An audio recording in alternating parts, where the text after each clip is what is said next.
Natin ng 3 seconds hanggang marinig nyo yung tone na ganito.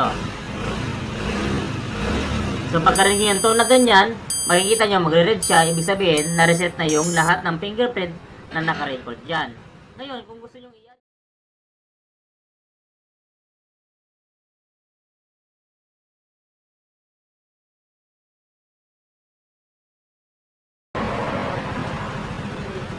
tapos pwede na kayo mag-add ng fingerprint. Katulad ng kamay ko, i-add yung kamay ko.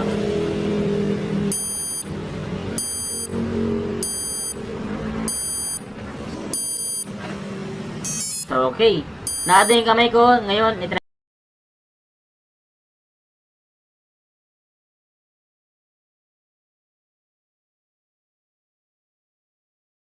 on mo lang yung susi, tapos ilagay mo yung fingerprint mo, boss.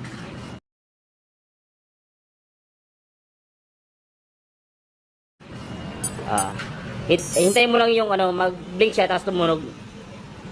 Pag tumunog na yan, pwede ka na mag-add. Sige boss, add ka. Hintayin mo lang, boss.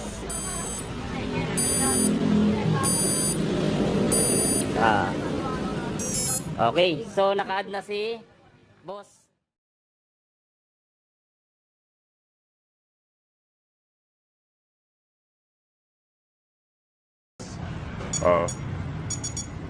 Wala na.